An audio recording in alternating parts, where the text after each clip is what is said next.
aprovechar el tiempo Y los voy a silenciar a los que están para que no me entre el ruido, aunque están muy calladitos todos, pero bueno, ya saben que pueden abrir cada vez que quieran cuando tengan que preguntar algo. Nos hayamos quedado con esto.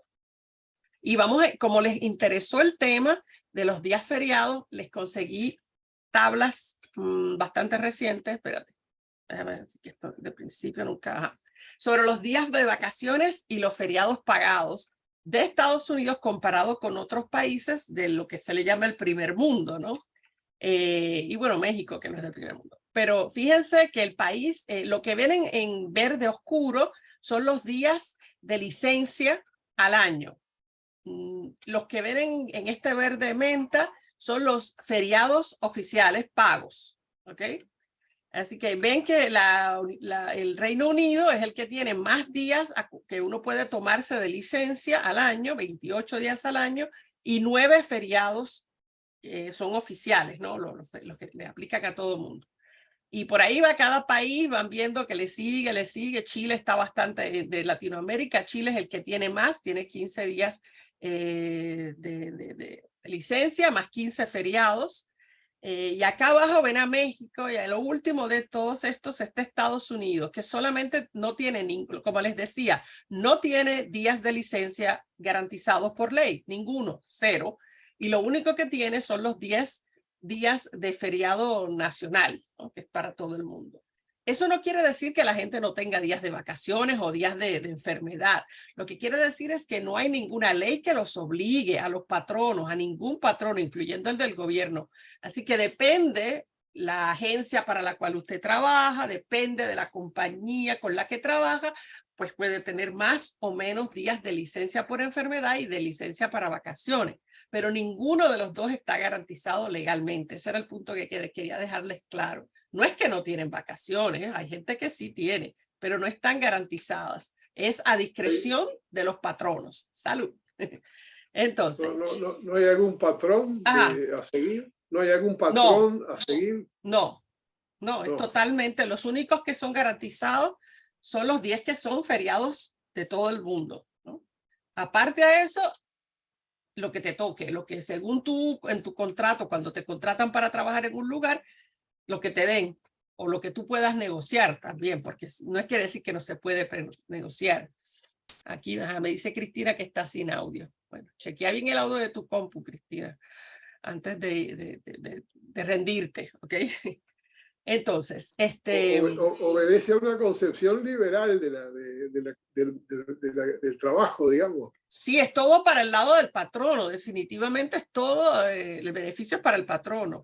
Claro, esto no siempre fue así, eso no siempre fue así. Vamos a ver eventualmente en el curso cómo especialmente entre los años 50 hasta los 70 hubo cada vez más derechos para los trabajadores. Fue una época buena para los trabajadores, pero con la llegada de Ronald Reagan, eso se terminó. Eso empieza, el principio del fin comienza con Ronald Reagan. Y vamos a ver cómo fue que ocurrió y todo eso cuando lleguemos ahí.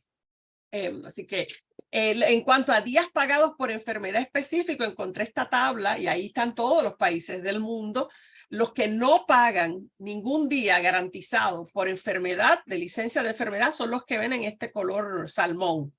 Y ahí pueden ver claramente que Estados Unidos, y esto que ven acá es Alaska, que es parte de Estados Unidos, es uno de esos países que no da, de los pocos países que no tiene garantía de días de enfermedad. Acá esta es el área de Sudán, por aquí, así que, y acá es la India, lo que ven acá grande es la India, y bueno, los otros que ven por ahí no estoy segura qué son, pero los que ven con amarillo, como Uruguay, que está en amarillo, que lo ven aquí, quiere decir que tiene limitada, tiene licencia de enfermedad limitada, quiere decir menos que los que están en verde. Verdes son los que tienen por lo menos 2 semanas de días de enfermedad que pagas desde el primer día que uno empieza a trabajar. No hay que esperar a trabajar 3 meses para empezar a cualificar para días de enfermedad, sino que desde el primer día, si te contratan y el día siguiente te enfermas, ya tienes las 2 semanas pagas de enfermedad, las puedes reclamar. Así que esos son los distintos. Y fíjense qué interesante que los que son más liberales en ese sentido, muchos están en África. en que esta zona tiene muchos verdes aquí en África. Como vemos acá también a Nueva Zelanda y Australia. Entonces, eso era porque nos quedamos con ese tema. Pero volviendo entonces al principio del siglo, les decía que hay un gran crecimiento de la industria en Estados Unidos en ese cambio del siglo XIX a siglo XX, atado ciertamente a la industrialización que llegó, que empezó en Gran Bretaña y luego va a Estados Unidos. Pero hay unos factores en Estados Unidos que abonan a ese crecimiento de la industria en ese cambio de siglo. Y uno es que el país, siendo tan enorme como es Estados Unidos, tiene una gran cantidad de materias primas a lo largo de todos los Estados Unidos. Otra es que en ese momento Estados Unidos, por esa actividad que había de la industrialización, se convierte en un lugar al que los inmigrantes europeos buscaban ir. Y esa constante llegada de inmigrantes representa para los patronos una creciente cantidad de trabajadores que están dispuestos a aceptar cualquier cosa por salario, porque llegan a un país que no es el suyo y están desesperados por trabajar.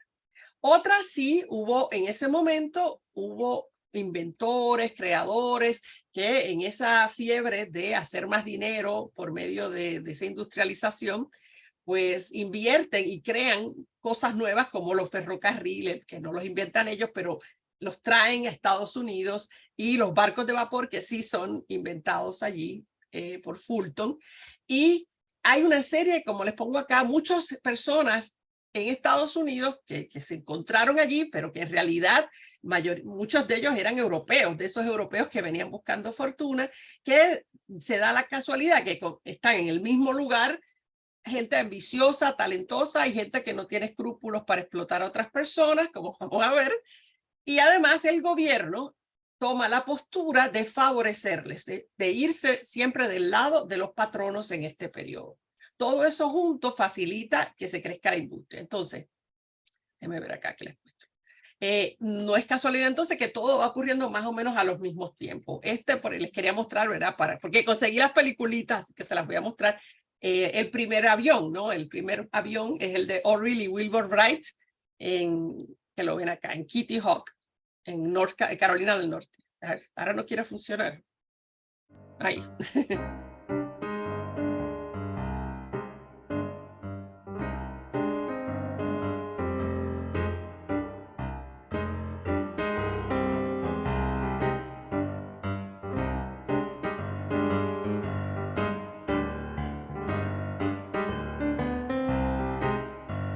Va a volar como unos cuantos segundos y ya, pero voló.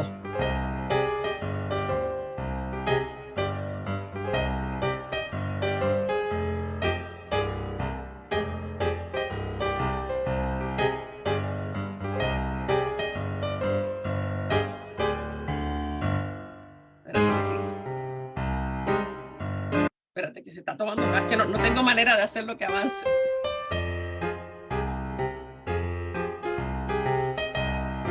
Ahí va.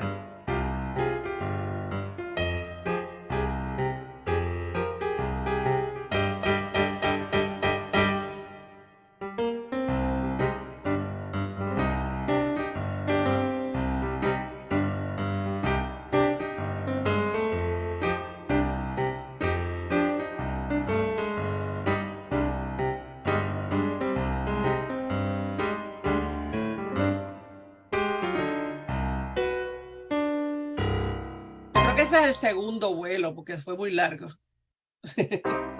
Anyway, voló. El otro es el del teléfono. Siempre les conseguí cositas para entretenernos hoy.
Si se fijaron, decía que uno era italiano y el otro era británico. Los Estados Unidos siempre dicen que lo inventó un estadounidense. No era estadounidense, era británico, pero fue en Estados Unidos.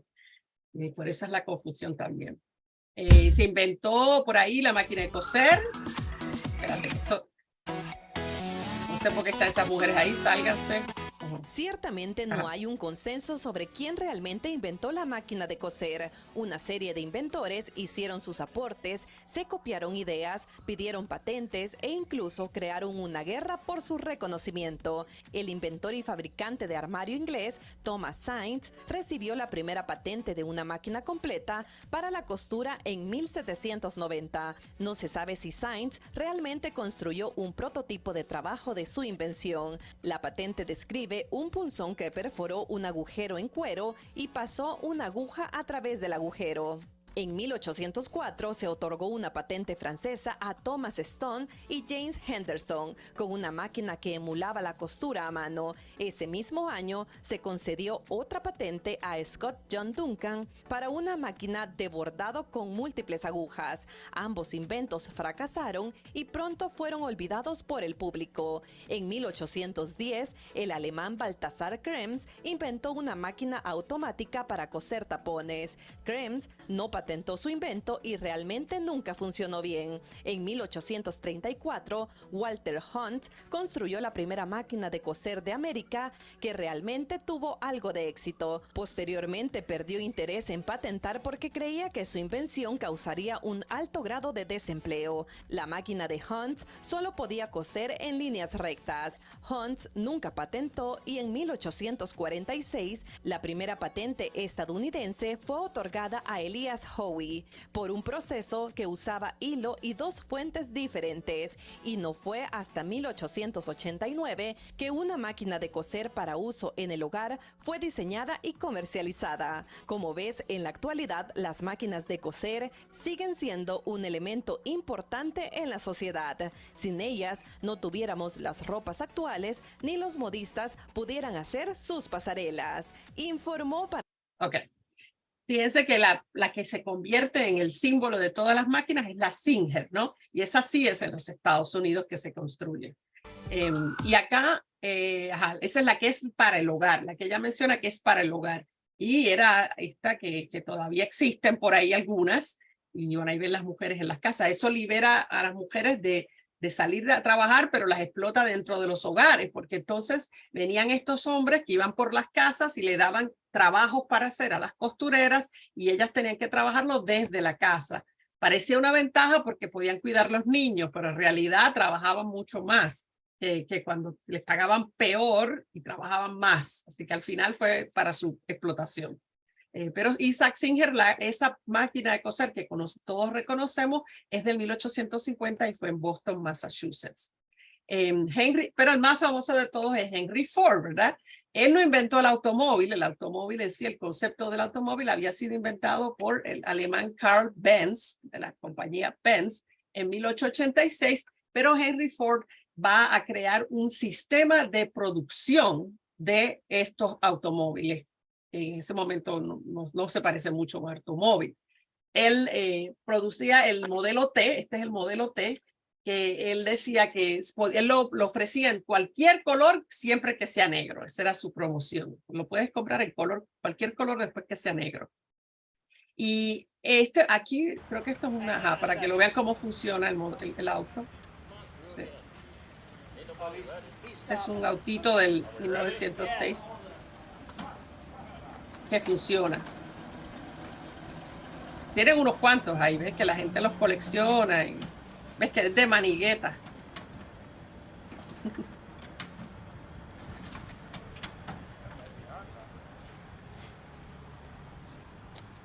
A ver si va a funcionar o no.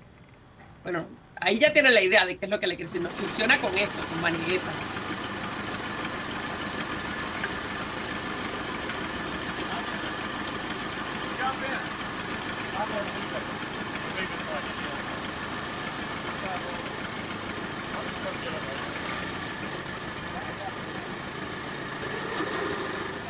Increíble que todavía los tengan así, ¿no?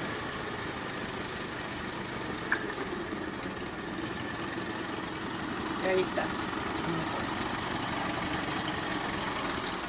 Ese es el modelo T del 1906. ¿Y de qué se trata el proceso de producción? Bueno, antes había ya sido creado lo que se llama el Taylorismo. Fue Frederick Taylor en 1903 que descubrió que era más eficiente la producción de bienes manufacturados a través de dividir, ¿no? En lugar de ser como lo hacían los artesanos, que cada cosa que hacían la hacían de principio a fin la misma persona. Y sí, había talleres, pero cada artesano hacía cada cosa de principio a fin. Él decía, no, es más eficiente dividirlo en tareas individuales y que cada persona hace una pequeña tarea. Sin embargo, la manera en que se hacía hasta entonces era que las personas se movían a hacer lo que la pequeña tarea, tenían que ir hasta el producto. Digamos, si era un automóvil, el que le hacía tal una cosa, venía el automóvil y la hacía, se salía, venía el otro y la hacía. Y mientras tanto el otro estaba ahí sentado sin hacer nada, esperando a terminar este auto para empezar el próximo auto. Así que esto que inventa Henry Ford, que es lo que sí él inventa, no es el auto, es la línea de ensamblaje, la línea de montaje o línea de ensamblaje, que es la aplicación del concepto de Taylorismo, pero el empleado se queda estacionario y lo que se mueven son los artículos a los que él tiene o ella tiene que hacerle esa pequeña parte de la producción que hace cada trabajador. Ahí lo ven cómo funciona, ¿no? Es una cadena, en realidad es una cadena porque se mueve y se monta y ahí van pasando lo que se está construyendo, lo que se está haciendo y todavía se usa. Por ejemplo, antes, fíjense cómo funciona, antes para hacer un chasis de un auto, el chasis es la de afuera del auto, ¿no? Eran 12 horas y media. Ahora, con su sistema, en 1 hora y media le completaban el chasis del auto. Eso, al poder producir más en menos tiempo, logra bajar el precio. Y el automóvil que antes cobraba $850, baja a $295. Lo que hace que puedan vender más. Entonces se gana por volumen, ¿no? Producido. Él dijo, nada es especialmente difícil si lo divides en pequeños trabajos, que es el concepto de Taylorismo, ¿no? Aquí lo ven a él, esto es sobre él. Ahí va a ver la fábrica, cómo funcionaba. En 1900, los mecánicos de automóviles ensamblaban piezas de diferentes fábricas en diferentes maneras, dependiendo de cómo se sentían. Henry Ford cambió todo eso. Él decidió estandarizar todos sus componentes para que los automóviles fueran idénticos, más baratos de producir y más fáciles de reparar. Producción en masa del modelo T comenzó en 1908, pero fue un proceso lento. Cada automóvil que tomaba medio día en producir se mantenía en un solo lugar mientras que los componentes le eran llevados. Ford ahorró tiempo e incrementó ganancias al llevar el automóvil al trabajador.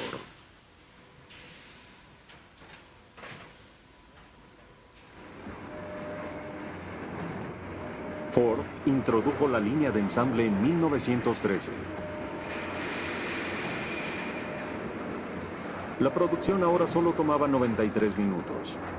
15 millones de modelos T salieron de la línea de producción y a los caminos del mundo.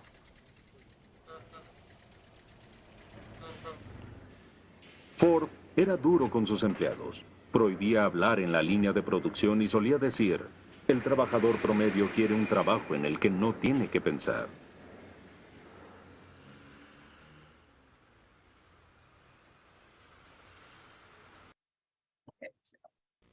Entonces, claro, lo que no se habla mucho es eso, otra idea de él, que es el Fordismo, se llama así Fordismo.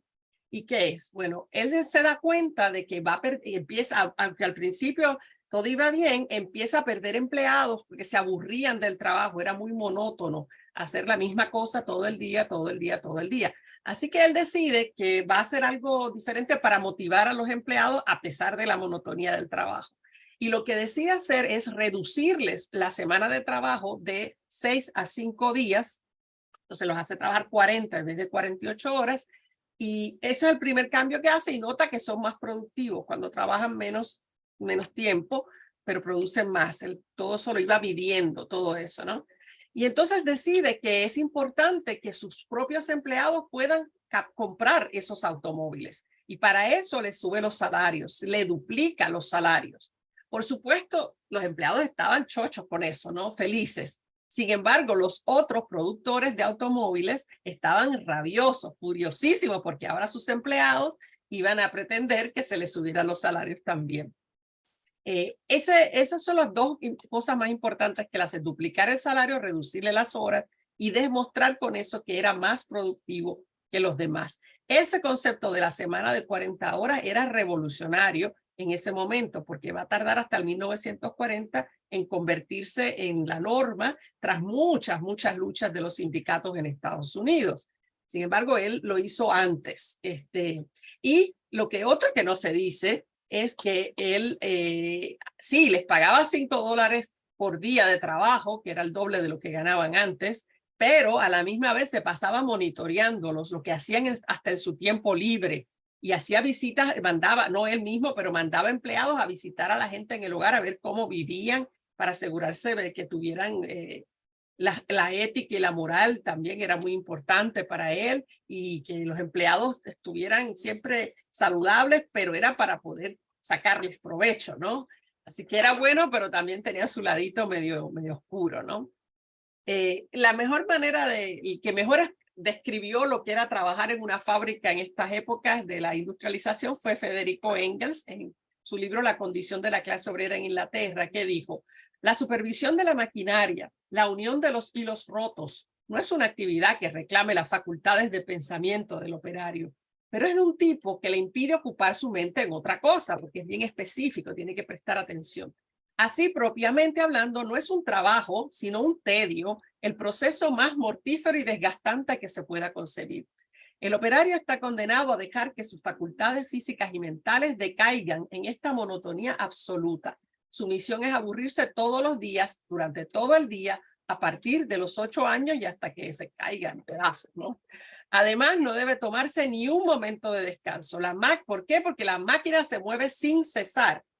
Las ruedas, las correas, los usos zumban y traquetean en sus oídos sin pausa. Y si tratara de aprovechar un instante, ahí está el vigilante a su espalda con el libro, porque le daba con un libro para que estuviera atento. Y eso se manifestó en esta película.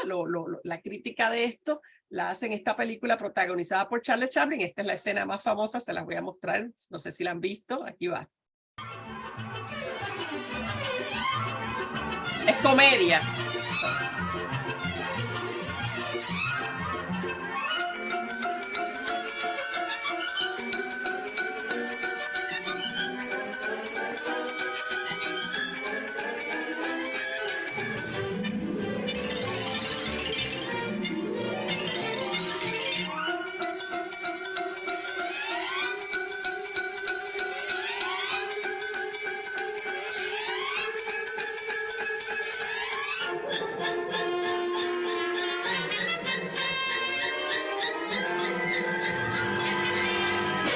Ahí está la metáfora, ¿no? Del hombre es parte de la maquinaria.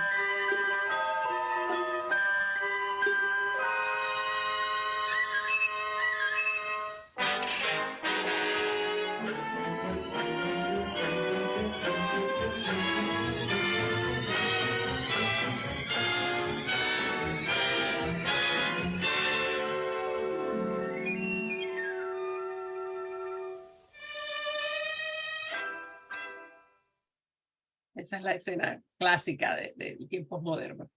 Entonces, pues, ahí ven todo lo que era la producción. Hoy en día está, pero es distinta porque está robotizada.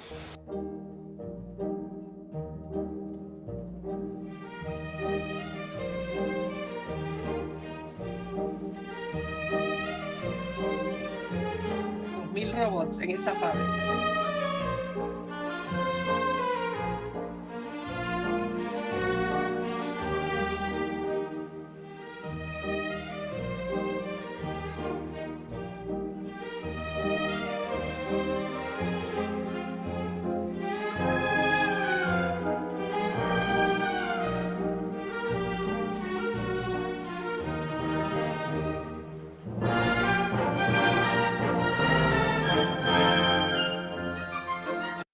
no se distraen, no hablan, no van al baño.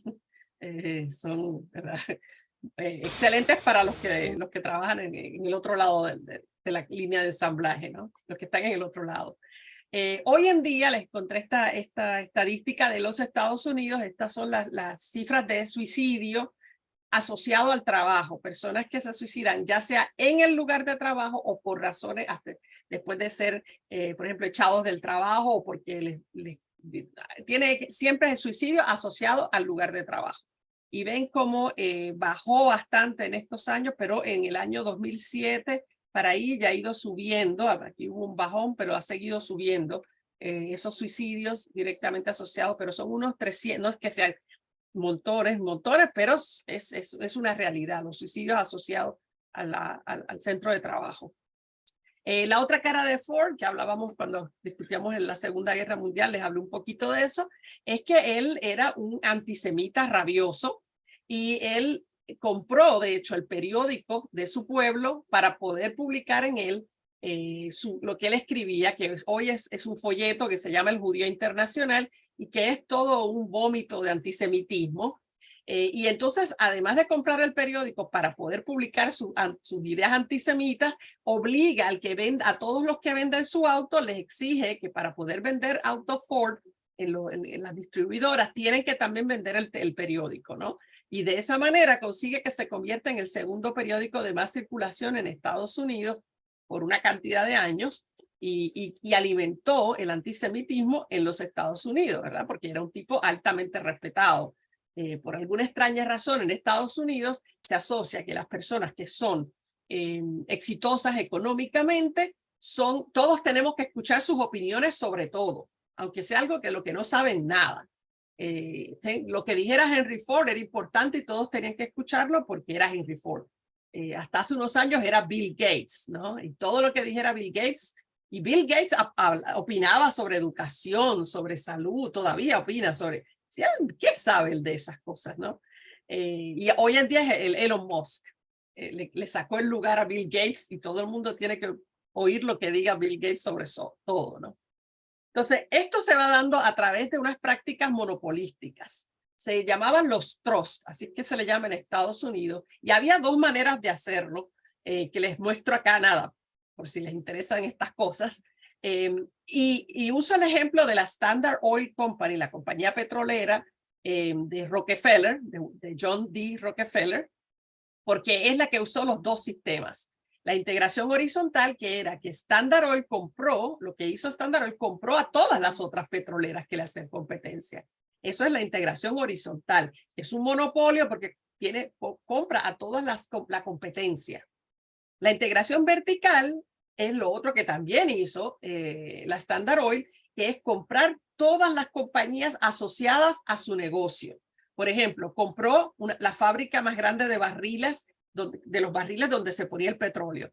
Compró los terminales de los almacenes desde los cuales salían el petróleo para ser vendido. Compró la fábrica de las tuberías de las tuberías que se usaban para transportar ese petróleo. Entonces, así controla todas las facetas del negocio y es el supermonopolio porque tiene las dos maneras de integración en una. No en balde se convierte en el hombre más rico de los Estados Unidos, John D. Rockefeller, ¿no?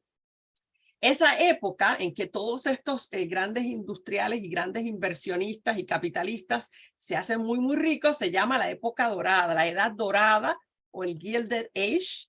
Y a estos hombres se les llaman los robber barons o varones ladrones o ladrones varones ladrones. Por supuesto, decirle ladrones es peyorativo. Ellos no se llamaban a sí mismos. Esa manera es la prensa, les pone ese nombre. Y eran gente que estaban dispuestos a hacer lo que fuera por dinero. Hoy estamos más familiarizados con el término, pero esa fue la primera vez que esos términos se utilizaban y que se veía tan claramente lo que estaban dispuestos a hacer. No solo en la explotación de sus trabajadores, que va a ser brutal, sino hacen cosas inmorales, como por ejemplo, inmoral en términos de negocios, como los monopolios, y no tienen ética, venden cosas que no sirven y saben que no sirven y las venden igual, no tienen ninguna ética. viven bien, se pasan haciendo fiestas y comparando quién es más rico que el otro, como hoy en día, como los ricos de hoy en día.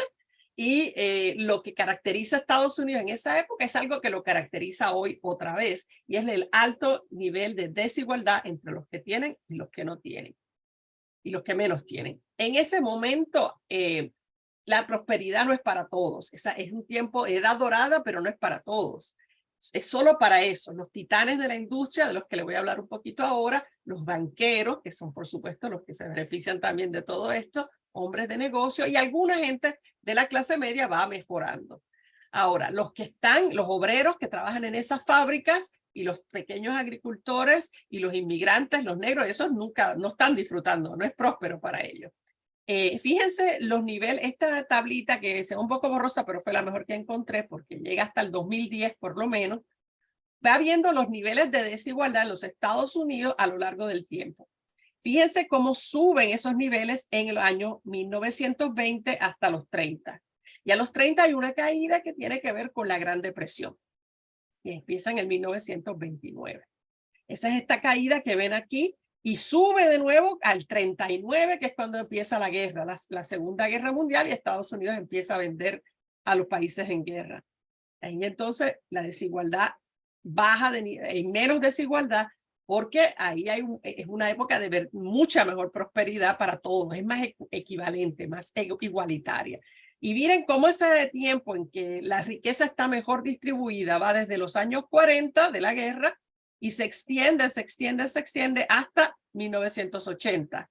Otra vez, Ronald Reagan. Cuando Ronald Reagan entra como presidente, vuelve a empezar a subir, y bueno, prácticamente con algunos pequeños bajones ha seguido subiendo hasta el día de hoy.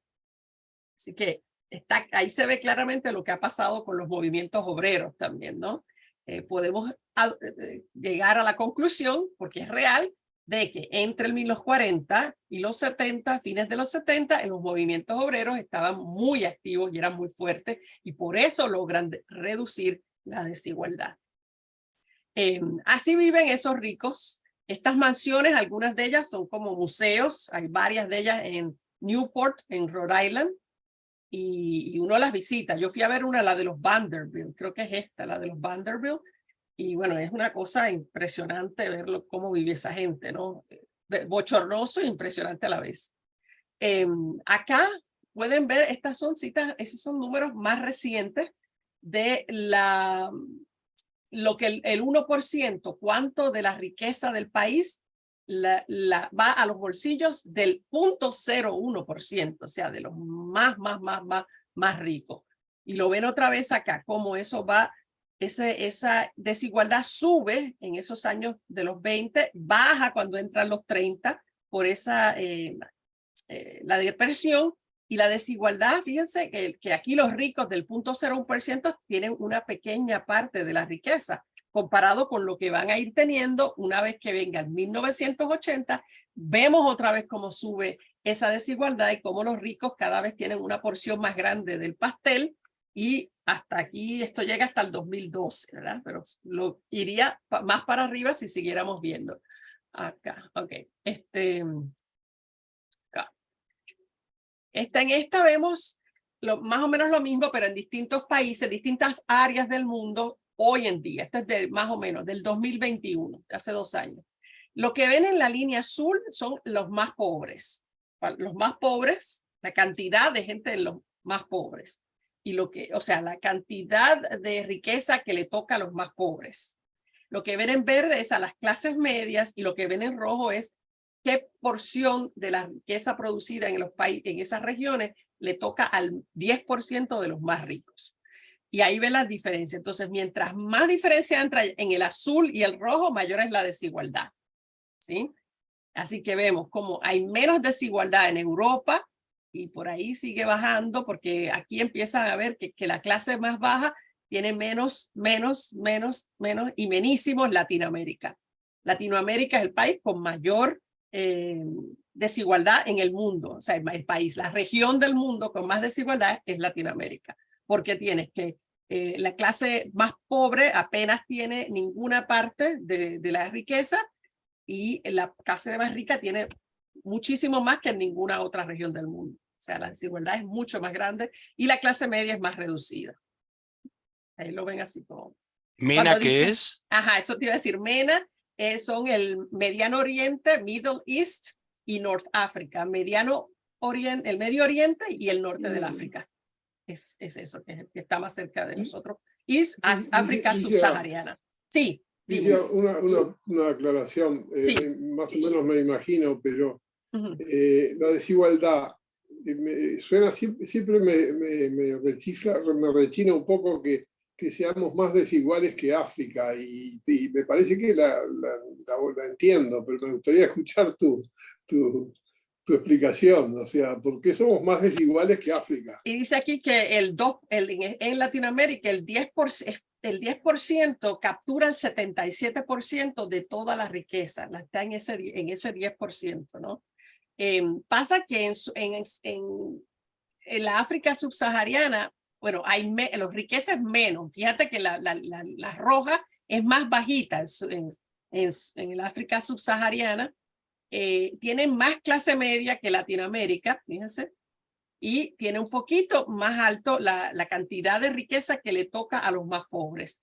Yo no soy economista, pero esto es algo que conseguimos. Sí, siempre lo escuché, siempre se dice. Digo, uno quisiera pensar que no es el peor lugar, ¿verdad? Pero aparentemente sí. Sí, claro. Sí. Ahora, ustedes se preguntan, ¿cómo se hicieron en esa época, a fines del 19 para el 20, se hicieron ricos 4.000 personas, 4.000 millonarios se crearon en los Estados Unidos en ese periodo? Ellos le van a decir a todo el mundo cuando los entrevistaban que lo hicieron con trabajo duro, con talento, destrezas, inteligencia, ahorro, ¿no? Todo muy bonito, pero lo que sí sabemos, porque ya se ha estudiado, es que en realidad la mayoría heredaron eso de familias muy ricas y nada, eran ricos cuando nacieron. Otra, que se hicieron más ricos porque explotaron a los trabajadores, pagándoles muy bajos salarios, pero vendiendo los productos a muy alto precio. Y lo otro, la corrupción. Ciertamente se sabe, porque hoy se ha estudiado todo lo que hacían, todos los sobornos que le pagaban a los políticos, como se hace hoy en día, cómo usaban prácticas monopolísticas para eliminar a la competencia, y también los gobiernos no solo le ayudaban con legislación que les favorecía o falta de legislación, sino que le da subvenciones también y le compra los productos que hacen incluso cuando no sirven. Ya mismo le doy un ejemplo. Este es el famoso John D. Rockefeller, el hombre más rico, Manolito, el de Almacén Don Manolo de Mafalda, tenía como su gran héroe, era Rockefeller, que fue el que creó la Standard Oil Company. Se dice que si transformamos el dinero que él tenía y lo adaptamos a lo que es el dinero de hoy, todavía sería el hombre más rico del mundo. Me parece que era súper. Otro famoso es JP Morgan, el tipo de la nariz grande, que creó el Chase Manhattan Bank y que invertía en la banca, en los ferrocarriles y en el acero. El acero era muy importante no solo porque se usaba para hacer ferrocarriles, barcos, etcétera, sino para los edificios, que se empezaron a construir edificios cada vez más altos, y los rascacielos necesitaban eso también. Él es el que les digo, el caso que cuando él empezó el negocio, su primer negocio donde hizo primer dinero para poder empezar a reinvertir, fue vendiendo rifles defectuosos a los militares, ¿verdad? Al gobierno, para los militares estadounidenses. Rifles que ocasionaron muertes, que ocasionaron que se le explotara en la mano, ¿verdad? Los rifles. Hay muchas historias sobre eso, de todo lo que ocasionó la compra de esos rifles defectuosos, pero los logró vender al gobierno y ahí son un montón de dinero. Cosas que nunca debieron haber sido vendidas. Este es Cornelius Vanderbilt, que invertía en barcos de vapor y ferrocarriles, era lo que estaba dejando dinero a la época. Este es Andrew Mellon, de la banca, y este es quizás el más famoso, es Andrew Carnegie, ¿verdad? Porque ya les digo, porque él invirtió en petróleo, hierro y acero. Y él es el más famoso, uno de los más famosos, porque él, de hecho, publicó un libro, que lo ven ahí, que se llama El Evangelio de la Riqueza. Fíjense qué inteligente, Evangelio de la Riqueza. ¿Y qué dice el Evangelio de la Riqueza? Bueno, ese libro que se publica al terminar el siglo, habla de que la razón por la que los ricos tienen el poder que tienen es porque ellos se lo han ganado, ¿no? Pero él dice que hay una gran responsabilidad que va a contener tanto dinero, y es la responsabilidad de usar ese dinero para promover el progreso social, creando con ello lo que hoy llamamos la filantropía, ¿verdad? Y muchos de estos hombres, hay una Rockefeller Fundación Rockefeller, hay Fundación Mellon, Fundación Carnegie, Fundación Ford, prácticamente todos ellos siguieron este evangelio de la riqueza y crearon ciertamente sus propias fundaciones para hacer filantropía. También la filantropía era una manera de evadir impuestos, ¿verdad? Porque por ahí lavaban un poco del dinero que hacían. En el caso de Andrew Carnegie, él particularmente invirtió en instituciones educativas y culturales. Muchos países, no solo en Estados Unidos, otros países tienen bibliotecas Carnegie, que son muy famosas porque ¿verdad? Fueron utilizadas para enriquecer culturalmente a los países donde se invirtió. Él, sin embargo, fíjense cómo él veía la educación. Él decía que la educación es importante porque hay que crear trabajadores que sepan obedecer a las autoridades. No es para crear mentes libres, sino para crear trabajadores que tengan mejores destrezas para trabajar. Así que era más bien una educación más vocacional que otra cosa, ¿no? La riqueza, dice él, que está accesible para todos. Nosotros, los que no somos ricos, es porque no fuimos suficientemente inteligentes, porque no tuvimos las destrezas, pues, ¿verdad? Es nuestra culpa. Es básicamente la culpa del pobre ser pobre, y el rico es rico porque se lo ganó por su trabajo, por sus talentos, ¿verdad? Así que todos pueden ser ricos si son suficientemente inteligentes. Esa es la teoría que va detrás de todo esto, ¿no? Por supuesto, niega toda la explotación que está detrás de la creación de esa riqueza, y esto es toda una celebración de los valores capitalistas, ¿no? Y es una justificación para las fortunas que tienen los ricos y mantener al pobre, y eso es hasta el día de hoy, con la ilusión de que él puede ser rico. Entonces, en los Estados Unidos, les puedo decir que lo escuché yo propiamente, porque los hijos de mi esposo, por ejemplo, te lo dicen, que ellos no quieren que le aumenten los impuestos a los ricos. Y la razón es porque ellos tienen la ilusión de ser ricos un día y no quisieran tener que pagar altos impuestos cuando sean ricos, cuando ellos sean ricos. Y te lo dicen así.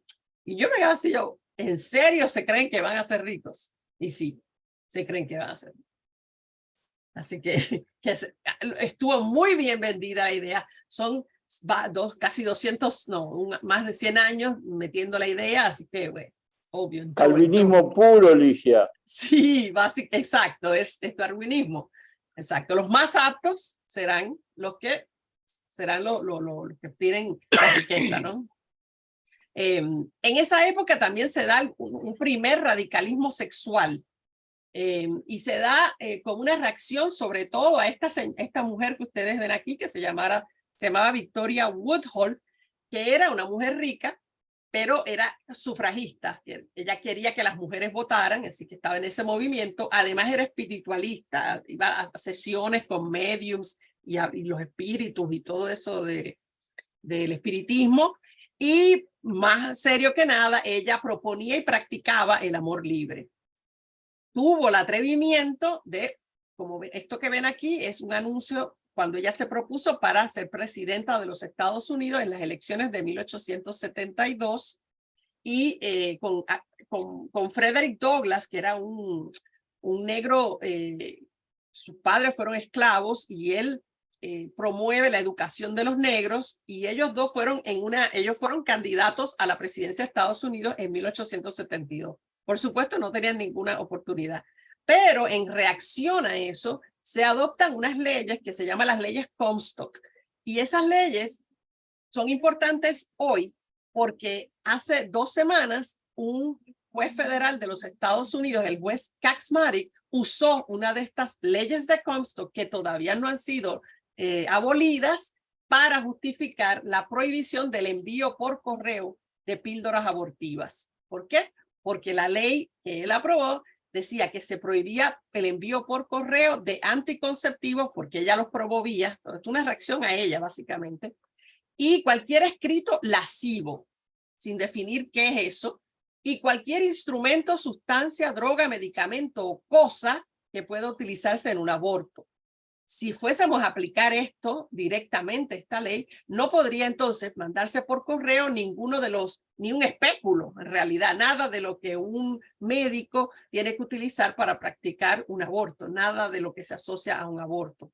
Él lo utilizó con respecto a las píldoras abortivas para detener el envío de estas por correo a los estados que ya prohibieron el aborto después de las 15 semanas de embarazo. Así que, no sé, ya les había hablado, ¿verdad? Que ya son mayoría los estados que ya prohíben el aborto después de las 15 semanas. 15 semanas no es nada, son 2 meses. La mayoría de las mujeres no saben que están embarazadas a las 15 semanas, pero como el gobernador de la Florida siempre quiere ser el más a la derecha que la derecha, acaba de aprobar hace una semana que en el estado de la Florida no se pueden hacer abortos después de las 6 semanas. O sea, básicamente desde la concepción, porque en realidad en un mes, quién sabe que está embarazada. Bueno, perdón, pero 15 semanas, Ligia, sí, son casi 4 meses. Era sí, 30 por 4, 3 por 4, 12, sí, qué tonta. Sí, pero este es 6 semanas. 6 semanas son un mes y medio. Es un mes y medio. Eso es en la Florida, porque ya ustedes saben que ahora, desde que empecé, del año pasado, cada estado decide cómo lo hace y qué hace. Gracias por traerme a las matemáticas que no las... Yo necesito papel para hacerlas. Aquí ven la desigualdad en el cambio de siglo, cómo estaba. Un 1% de las familias controlaban 88% de las riquezas y 4/5 partes de las familias vivían modestamente y 1/5 parte eran los que vivían bajo pobreza extrema. Así que empieza a hacerse desigual la cosa. Déjame ver acá. Ok, que les tengo. Hoy en día, estaba leyendo un artículo y les quería comentar. Decía así el artículo que hoy es costoso ser pobre en los Estados Unidos. En el artículo explicaban del Washington Post que 1 de cada 9 personas en Estados Unidos es pobre y 1 de cada 8 niños vive en pobreza. Y esto ha sido más o menos estos números por los últimos 50 años. O sea, como les decía, volviendo otra vez, poco después de Reagan. Hoy en día, sin embargo, a pesar de ser pobres y de haber en muchos estados complejos de vivienda pública donde se paga menos, ¿verdad? Las rentas son más bajas, son controladas, solo el 15% vive ahí. ¿Por qué? Porque no hay suficientes complejos de vivienda pública. Hay muy pocos y ya están tomados y hasta que la gente no se muere no los deja, ¿no? Entonces, los pobres tienen entonces que buscar casas en el mercado de las casas, ¿no? El mercado de las casas o apartamentos. Y una vez que consiguen un lugar, pues es una santa suerte, ¿no? Conseguir un lugar. Ahora, los caseros, como saben que los pobres necesitan desesperadamente esos lugares de vivienda, les cobran lo que les da la gana, les suben las rentas sin mejorar en nada la estructura, mantienen el lugar asqueroso con cucarachas, con ratas, rentan lugares que no deben rentarse, rentan, por ejemplo, garajes que no tienen ventilación, o sea, son unos descuidados con lo que están rentando, pero los pobres tienen que pagar lo que sea, pagar las altas rentas por esos lugares que no deberían ser habitables. ¿Por qué? Porque no tienen crédito. Porque los pobres no tienen crédito. En Estados Unidos, el que no tiene crédito no tiene vida, no puede hacer nada, porque se vive siempre debiendo. Así es que se vive allá. Y necesitas tener tarjetas de crédito. Para comprar un auto tienes que comprarlo en cuotas, tienes que tener crédito para hacer eso. Y para rentar también, no solo para comprar, sino para rentar también hay que tener buen crédito. Tú vas a rentar un apartamento, lo primero que hacen es revisar tu historial de crédito. Si alguna vez no pagaste la renta, está ahí. Y se te va a hacer más difícil rentar de nuevo. Así que eso es una cosa que les juega en contra a los pobres. En los distintos pueblos y ciudades hay ordenanzas que prohíben que se construyan ese tipo de apartamentos de bajo costo en cualquier área que no sea las áreas de los pobres, ¿no? Entonces, se han construido unos guetos. En cada estado hay unas áreas donde los pobres viven, que son las más feas, ¿verdad? Lo peor, ¿verdad? Lo que apesta, lo que esté todo mal. Y los vecindarios ricos no permiten, aprueban, ¿verdad? Los residentes ordenanzas que prohíben creación de vivienda pública en sus vecindarios. Creo que eso pasa en muchos lugares, ¿no?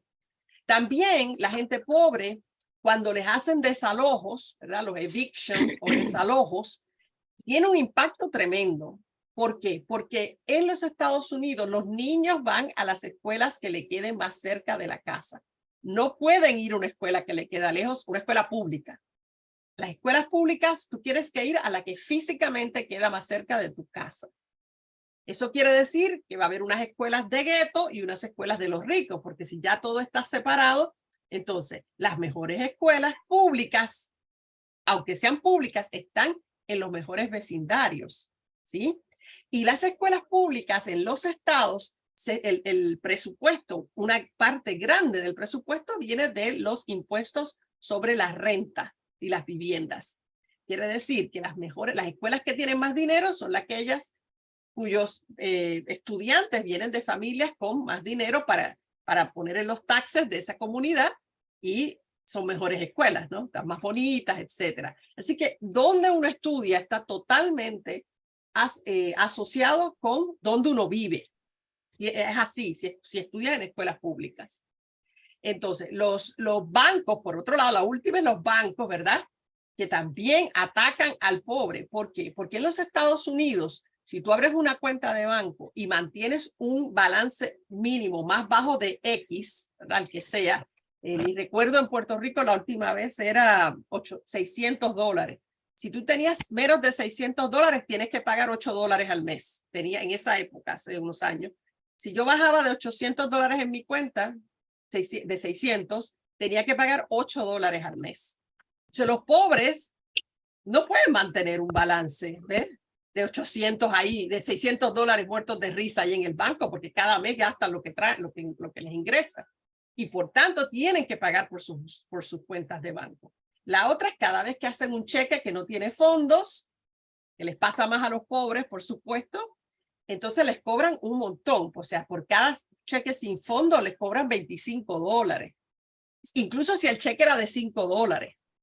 ¿Entiendes? Por los cargos del banco, bla, bla, bla. Entonces, es perfectamente lógico que los pobres no ponen dinero en el banco, andan con el dinero en efectivo. Y eso hace que están más expuestos a que se los roben, a tomar decisiones estúpidas y gastar dinero estúpidamente, todas esas cosas que uno evita teniendo el dinero en un banco, ¿no? Así que lo que decía el artículo era que todos somos culpables de esto, porque cada vez que uno va a una tienda y quiere comprar barato, tiene que pensar, ¿por qué es que tú estás comprando barato? Porque hay alguien que están jodiendo a alguien para que tú compres barato. Esa era la moraleja de ese artículo, ¿no? Y que uno tenía que pensar en eso y no andar siempre buscando lo más barato, básicamente era. Pero la realidad es que los pobres pues tienen que buscar lo más barato, es como un círculo vicioso. El pobre tiene que buscar lo más barato para que les rinda y al hacerlo fomenta la propia explotación de la que son ellos víctimas. O sea, es un negocio redondo, ¿no? Lo que pasa. Si eres pobre y negro, te cuesta todavía más. ¿Por qué? Porque los negros los multan por cualquier estupidez, porque el dinero de las multas se utiliza para los fondos de la policía. ¿Okay? Entonces los policías tienen un incentivo en andar multando gente por estupideces. Y les pongo ahí dos delitos que les he hablado antes por los cuales los negros se les multa con frecuencia. Loitering y jaywalking.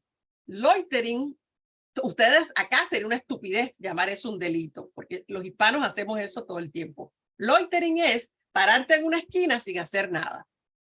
Eso es un delito en muchas jurisdicciones de Estados Unidos. Se llama loitering, es estar ahí sin hacer nada. La policía llega y te dice, ¿qué estás haciendo? Nada. Ok, ya te dan una multa. Si tienes que decir, estoy esperando un taxi, estoy esperando a mi amiga, tienes que estar haciendo algo para estar ahí en la esquina o donde estés. Loitering es eso. Y no tienes que estar solo, puede estar un grupo hablando en la esquina, hablando, es loitering también. Jaywalking es cruzar por donde no se supone, fuera de las cebras, de la esquina. Cruzar por el medio, en el medio de la carretera, cruzar la calle, que todos lo hacemos, ¿sí? Pues eso requiere multa. En Massachusetts, donde yo vivía, los dos eran multables. Yo tenía un estrés con eso, porque iba a empezar a cruzar, espérate, que no se puede cruzar por aquí. Y bueno, claro, si eres negro, a los blancos nunca los no les van detrás, es a los negros, por lo que ya hemos discutido antes, ¿no? Pero peor, si uno le dan esa multa por cruzar mal, ¿verdad? Si no la pagas, se triplica. Si no la pagas en el tiempo que te dan, creo que son 2 meses, si no la pagas y tú eres pobre y no puedes pagarla, entonces tienes que pagar el triple. Si cuando llega el término de pagar ese triple tampoco lo pagas, entonces te mandan a la cárcel por unos cuantos días para que aprendas, ¿no? Es todo un negocio de mandar gente a la cárcel y un negocio de las cárceles que en muchos estados están privatizadas. Entonces, en el año 2021 al 2022, ese estudio que leía en la ciudad de Ferguson, en Missouri, 67% de los negros recibían todas las multas. 67% de todas las multas eran a los negros, ¿ok? A pesar de que los negros no eran el 67% de la población ni ahí, ¿ok? Como ven aquí, la mayoría recibían el 85% de las multas de tránsito, 90% de las citaciones para ir ante un juez y el 93% de los arrestos. Encima, como son pobres, tampoco pueden pagar un buen abogado, así que se tienen que ir con un abogado de oficio que se lo da el Estado gratis, que no siempre son los mejores, ¿verdad? A veces tienen suerte, pero a veces no. Acá pueden ver los arrestos por drogas, negros versus blancos, blancos, negros y los otros.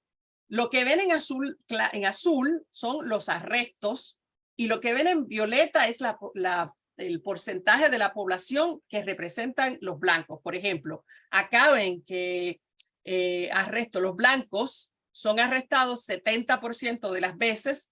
Esto fue hecho por el FBI y el censo en el 2018, ¿ok? Dice ellos, sí, los arrestados son 70% son blancos, pero los blancos son casi el 75% de la población, así que tiene lógica que sean arrestados.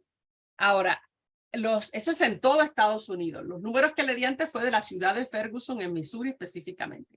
Acá ven, los afroamericanos son arrestados por drogas, alrededor de un 25% de los arrestos de drogas son de afroamericanos, aunque ellos representan apenas un 12% más o menos de la población. O sea que están sobrearrestados con respecto a lo que ellos son en la población. Los otros incluye hispanos y incluye los asiáticos también. Dice asiáticos, indios, los hawaianos, todos esos. No dice hispano acá. No, hispano no está incluido ahí. Hispanos están contados en otra tabla, así que no están los hispanos acá. Estos son los asiáticos y los indios nativos. Y ven que esos son muchos menos, los que son arrestados, son mucho menos que su proporción en la población. ¿Okay? O sea, están por debajo. Así que ser pobre y negro es más costoso todavía. Y además, esto lo que ven acá es las personas en situación de calle en los Estados Unidos hoy, ¿verdad? 2019, pues más o menos lo que está hoy. Mientras más oscuro es el estado, es que tiene mayor cantidad de personas en situación de calle. Como pueden ver, la costa oeste de los Estados Unidos es donde están la mayoría, sobre todo en el estado de California, es el que tiene más en número. No necesariamente en proporción, porque es que hay más gente en California que en los otros estados. O sea, el más poblado acaben en Texas y en la Florida. ¿Sí? También hay más gente, la gente en situación de calle en la Florida, en Texas, que es y en la California, por lo menos el clima es favorable. Pero los que están en situación de calle, para arriba, que están acá, Oregón, Washington, el estado de Washington, Nueva York, este que ven acá a la derecha, Massachusetts tiene.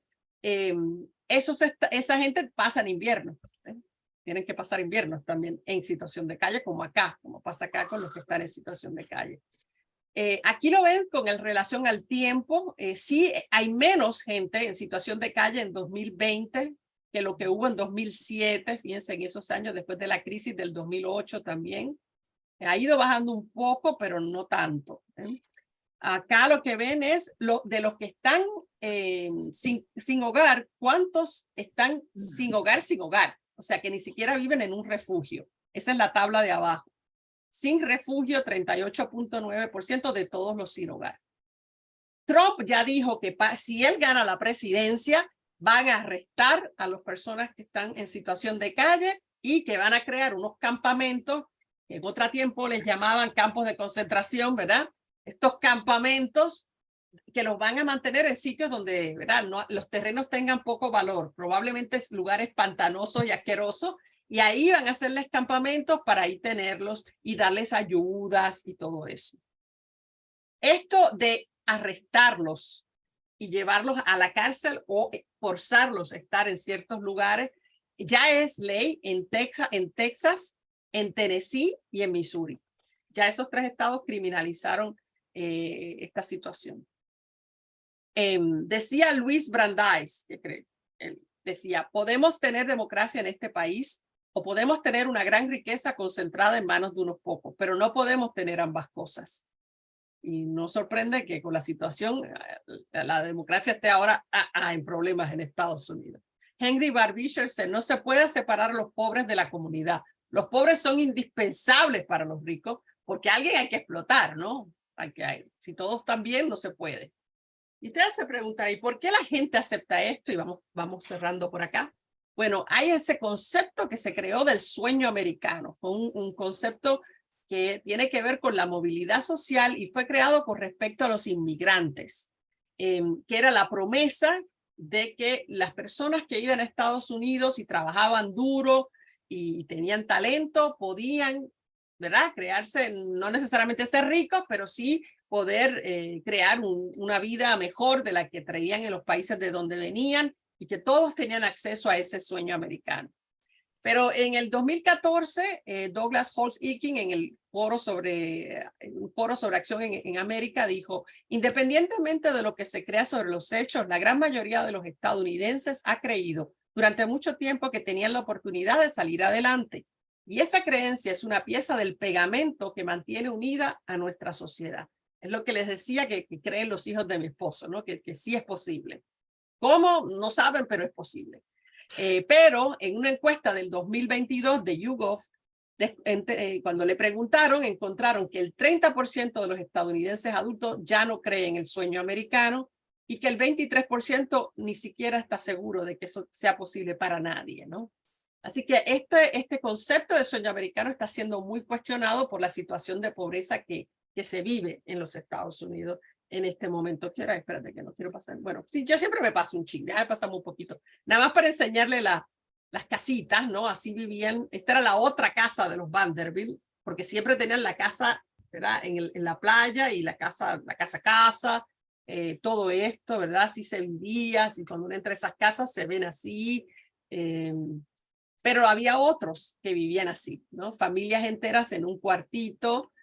Por eso las enfermedades se contagiaban rápidamente. Le daba tuberculosis a uno, todos la agarraban porque vivían hacinados, ¿no? Las mujeres, ¿verdad?, con los niños y a la misma vez lavando ropa para poder hacer dinero por el lado, lavándole la ropa a los ricos.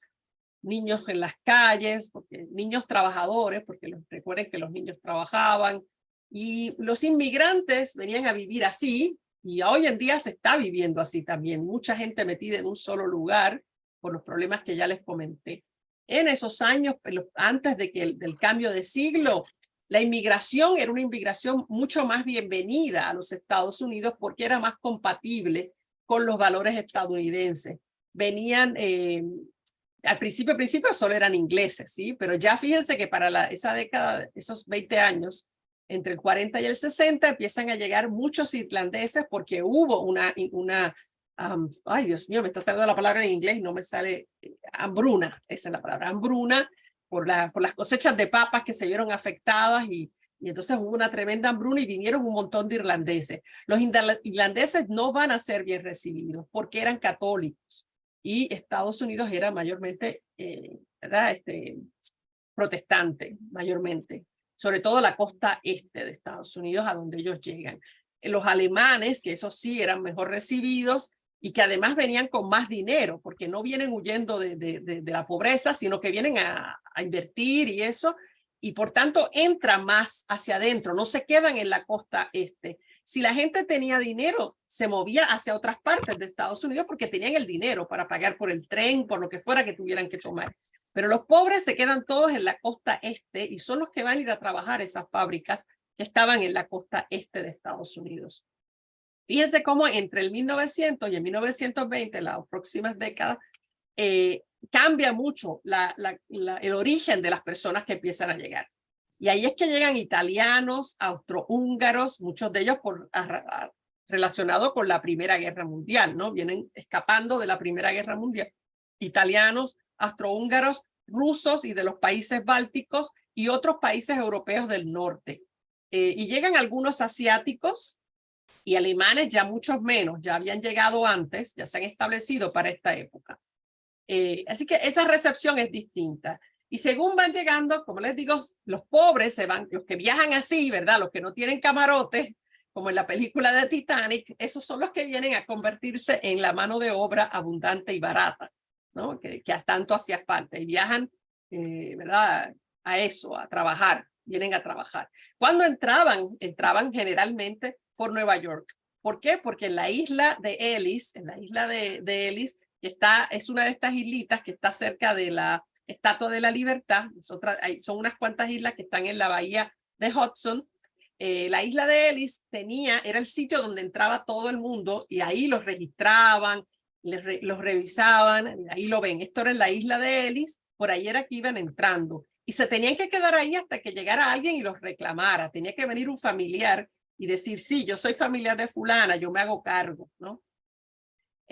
Los examinaban, ahí ven chequeándolos para las enfermedades contagiosas que había, no me acuerdo ahora cómo era que se llamaba, pero había una enfermedad que se notaba en los iris de los ojos y las revisaban. Ajá. Y entonces los separaban, los que tenían cualquier enfermedad tenían que hacer cuarentena en la isla de Ellis. O sea, estaban prisioneros ahí hasta que pasaron las cuarentenas.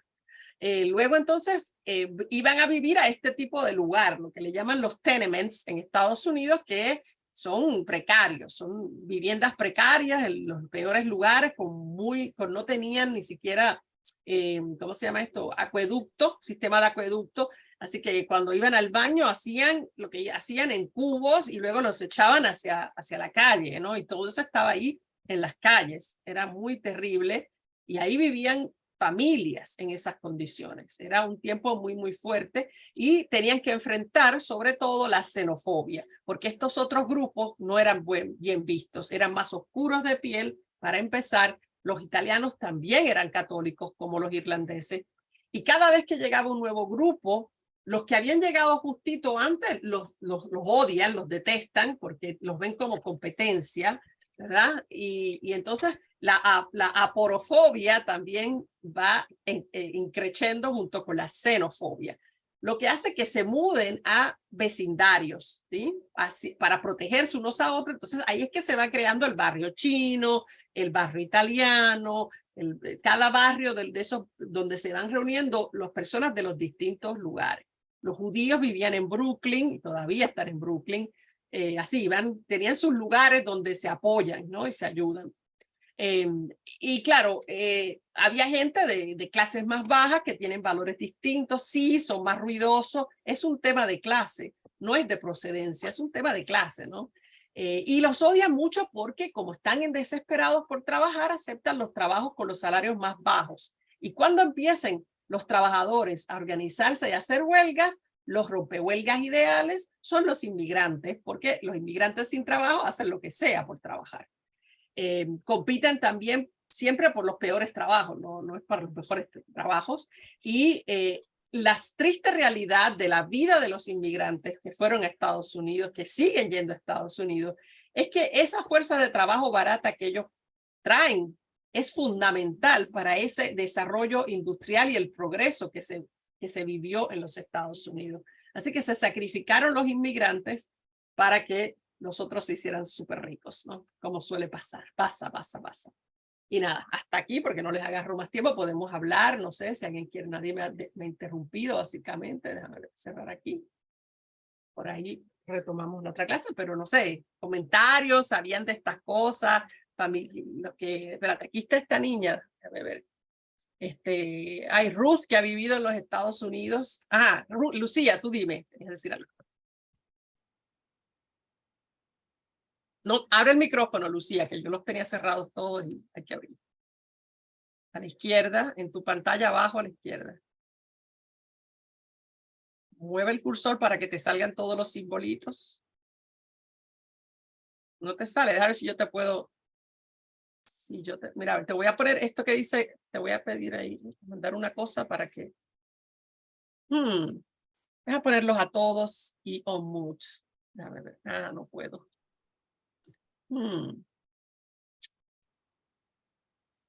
Okay. Ah, perdón. ¿Será ahí? No, lo quité. Ahí está, ¿te oyes? Ahí, ¿no? ahora Okay. sí. Ahora. Sí. Okay, no, ahora. digo que básicamente el motivo de la no interrupción es porque uno te escucha y digo, igual como que las similitudes con los países nuestros están impresionantes, que digo, como que no cambia nada, ¿no? Lo de las escuelas de los barrios, acá es lo mismo, de los barrios pobres las escuelas son pobres, la esperanza de salir de pobre de los barrios pobres es menos que de los que viven en barrios ricos.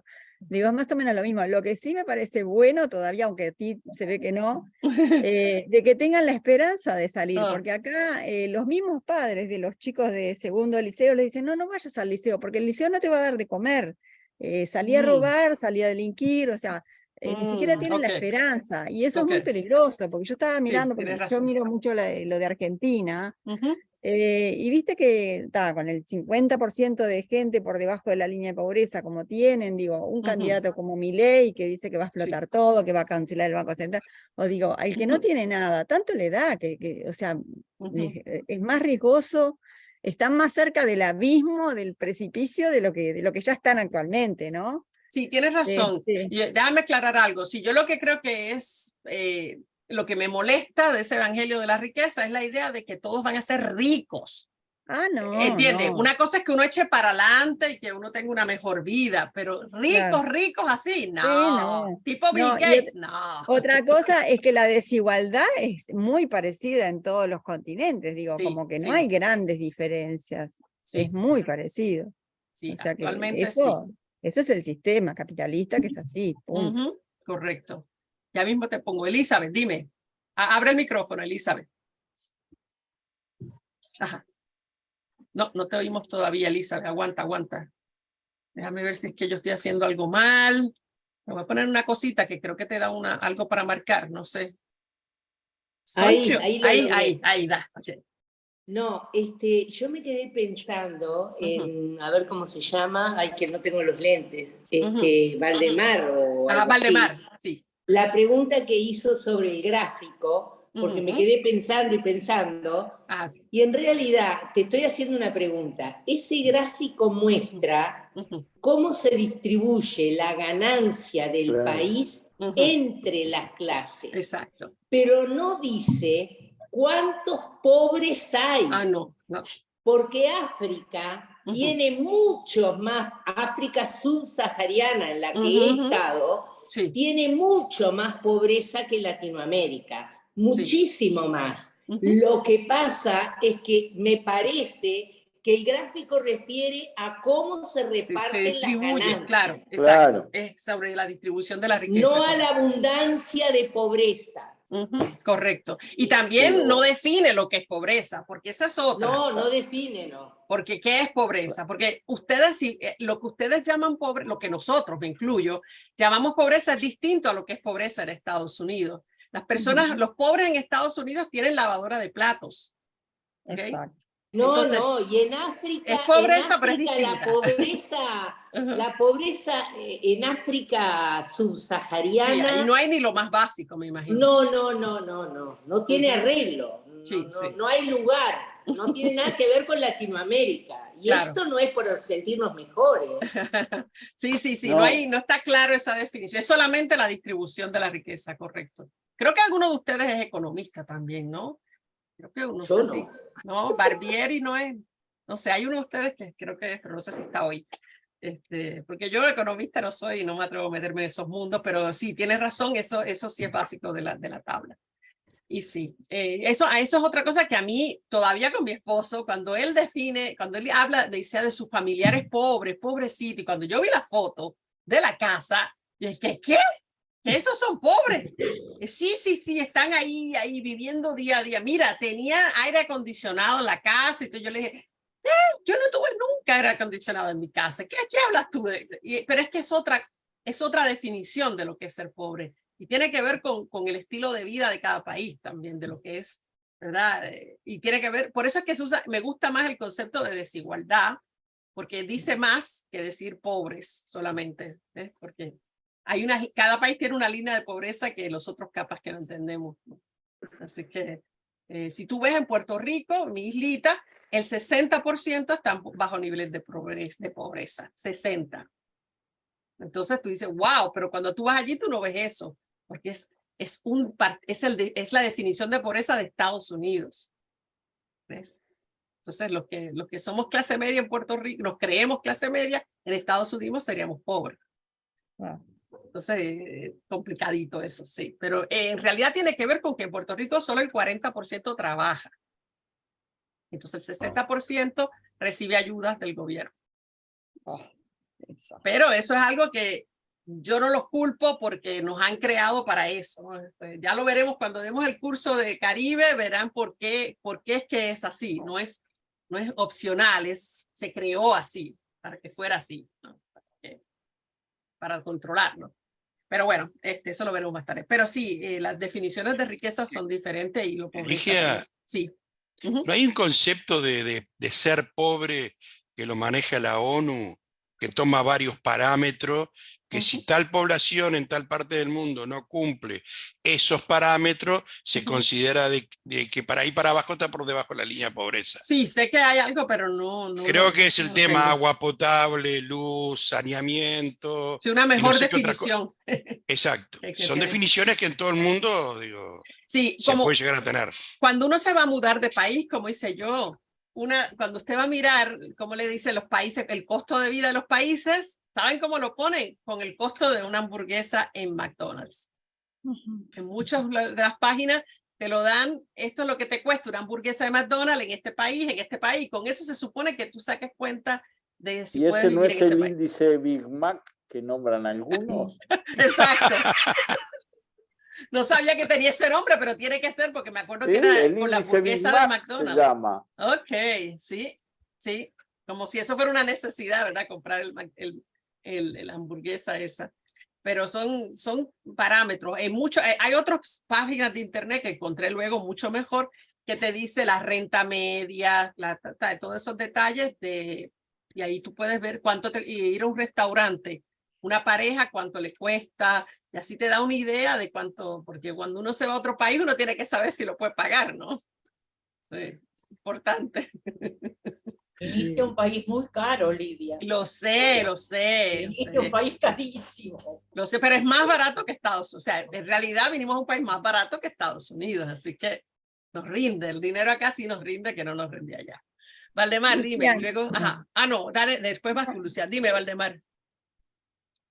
Valdemar, abre el coso ese, el micrófono. No. ¿Ya? Abrí. Déjame mandarte la cosita esa que no sé qué hace. Mira, a ver, ¿te llegó algo de mi parte para marcar? No, sigue con el micrófono cerrado. Bueno, tú, Lucía, en lo que Valdemar aprendió a usar su computadora. Dale. No, lo que estaría interesante... Ahora aguanta, sí. Valdemar, Valdemar. Vas a empezar tú, Valdemar. Interesante analizar las causas ahora por las cuales se produjo ese deterioro. Habías hecho algo... Espérate, Valdemar, caramba, que Lucía está hablando. Dame, Lucía, dime. Que estaría interesante saber las causas por las que se produjo ese deterioro, que durante los años posteriores a la guerra y hasta el gobierno de Reagan hubo un crecimiento, una baja de la desigualdad en y riqueza. Yo sé, lo vamos a ver después, tiene que ver con los sindicatos, con la fuerza que tomaron los sindicatos en ese periodo y los trabajadores requirieron, o sea, exigieron a través de huelgas muy intensas derechos que obtuvieron. Y fue una época fabulosa para los trabajadores. Pero también, Ronald Reagan lo va a terminar y es a propósito, no fue casual, a propósito. También con los gastos de la guerra, ¿no? De las distintas guerras en que se han metido. No, al revés, ¿no? los gastos de guerra le dan dinero, le dejan dinero a Estados Unidos en realidad, porque hay todas unas industrias de guerra que son las que por eso mantienen la guerra. Claro, sí, eso mantienen, es toda una economía de guerra. Tiene que ver directamente con leyes que se aprobaron para hacer cada vez más difícil, leyes que ustedes no me van a creer, que vamos a ver algunas en la clase que viene, creo, de esas leyes que se van a ir aprobando que hacen casi imposible organizar sindicatos en Estados Unidos. Valdemar, por fin, dale, dilo. Ligia. Espérate, Ligia. aguanta. No, yo ya William, aguanta. Ya quedo satisfecho. No, Valdemar, di algo, te estamos esperando, vamos. Pasame nomás. Dale, William. No, Ligia, teníamos un problema. Intentábamos poner el micrófono y decía que tú no lo permitías. Eso no lo permite, entonces estaba trancado. Pero tenían que decírmelo para yo hacer algo al respecto. Después cuando mandaste, después cuando mandaste sí, al principio, ¿te acuerdas que se destrancaron 2 o 3? Sí. Y después mandaste el cartelito y ahí pudimos. Sí, ya lo marqué. Y qué raro porque no. Es que tengo que marcar aquí, espérate, ya vi. Dime. Ligia, fue otro lugar, sí. Digo, en los 80 también tiene que ver con una nueva política económica que se instala a nivel del mundo, ¿no? Digo, nosotros conocemos los coletazos. Digo, sí. Se instauró acá, digo, en Argentina la sufrió mucho, Chile. Sí. Obvio que Estados Unidos, Gran Bretaña con Margaret Thatcher. Sí. Digo, fue 10 años nefasto, ¿no? Pero acá ustedes tienen un movimiento sindical importante. Eso en Estados Unidos desapareció totalmente. Sí, pero si a esa política económica le aprobás leyes que vayan contra los sindicatos, obvio. Lo va cortando de a poquito, se la van haciendo cada vez más difícil. Sí. Ya en la clase que viene creo que vamos a ver algo de eso, de esas leyes que se aprobaron, que curiosamente le pusieron el nombre de esas leyes, se llaman Right to Work, derecho al trabajo. Pero es todo lo contrario. Es todo lo contrario, sí. Eso, términos orwellianos, ¿no? Que es exactamente lo contrario. El derecho al trabajo en realidad es lo contrario. Como el trabajo de área libre, ¿no? Lo del campo de concentración de Auschwitz. Sí. Sí, así. Suena William, parecido. ¿Tú querías decir algo, William? Sí. Un estudio que ya se sabía de antes, pero en el año 2014-2015, un economista independiente argentino, que escuché un día en la radio, decía que el presupuesto de Estados Unidos tiene 4 patas fundamentales, que son la producción agrícola, la industrialización, eso tiene que ver con el manejo de las exportaciones, importaciones, que es una cantidad impresionante. En tercer lugar, la banca, que en Estados Unidos los bancos son realmente poderosos. Y la cuarta pata, el armamento. Y dijo que en la segunda parte de los años 80, o sea, entre el 80 en la parte final del siglo, el armamento en Estados Unidos durante ciertos periodos fue el que más le dio ganancia por encima de los bancos, las exportaciones, la agricultura y la industria. Sí. Y la industria ha ido de bajada, en bajada también. Perfecto. Entonces, si una de las 4 patas principales de la economía es el armamento, no digo más nada. Obvio, sí. La guerra es parte de la economía, está unida. Y sí, vamos a ver eso. Y eso es a partir de la Segunda Guerra Mundial que ocurre eso. Y el que lo dice por primera vez, que ustedes han oído el término complejo militar industrial, ese es precisamente el general Dwight D. Eisenhower. Cuando terminó su presidencia, en su mensaje de despedida, es lo que lo vamos a ver aquí un poquito, él dice, cuidado, ojo, las cosas se están poniendo distintas y está tomando demasiado poder el complejo militar industrial. Y le da esa advertencia al presidente Kennedy, que era el presidente entrante en ese momento. Así que sí, eso lo vamos a ver.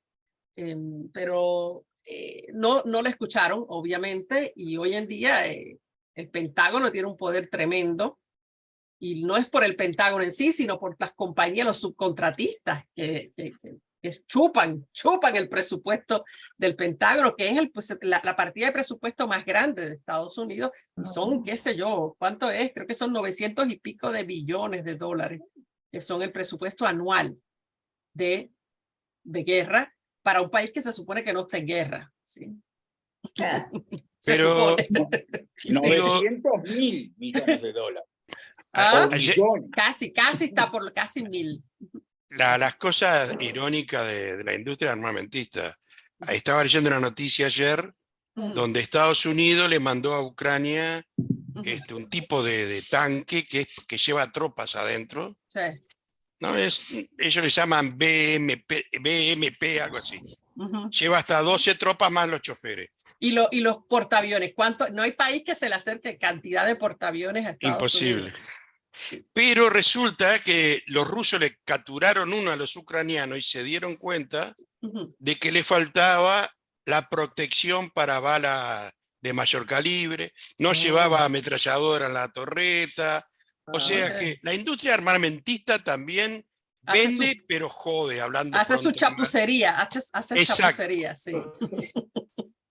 Y el amigo Putin, por no decir, ayer hizo un discurso que a partir del año que viene va a ser una inversión de 12.000 millones de dólares en drones.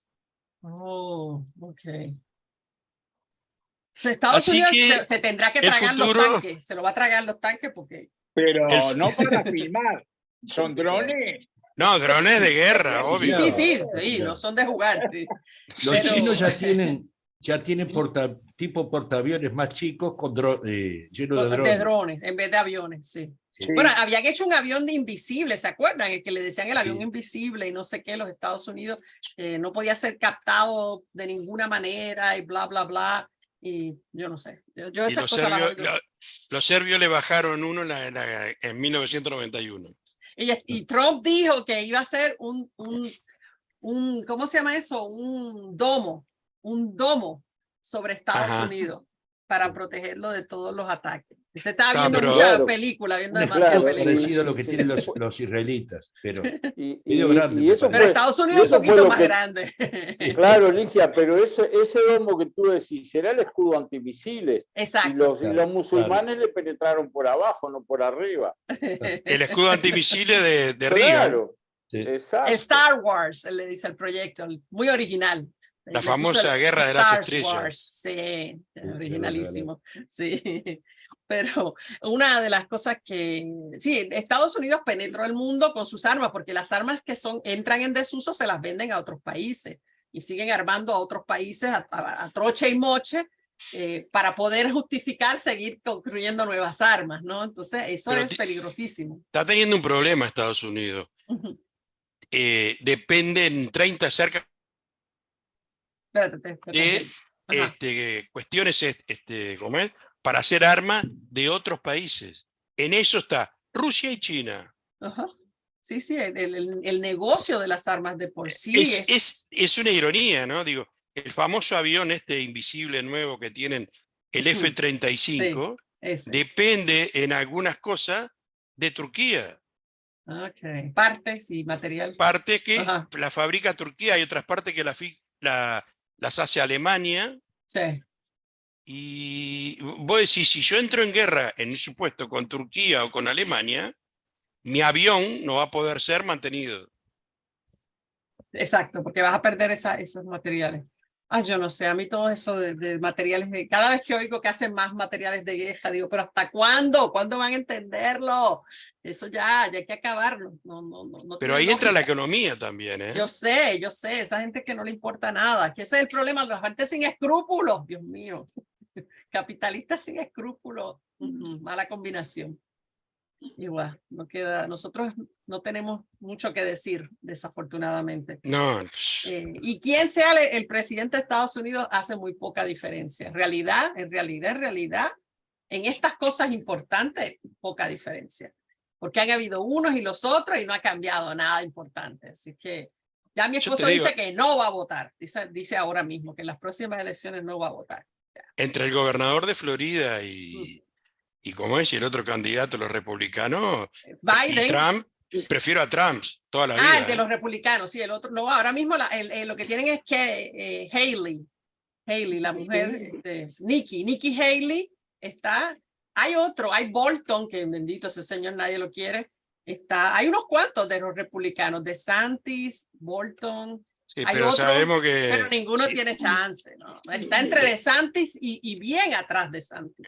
Bien atrás de Trump. En realidad, Trump es el que tiene más apoyo. Si hubiera una primaria, lo que ustedes le llaman una interna, es que ustedes le dicen, ¿no? Exacto, sí. La interna.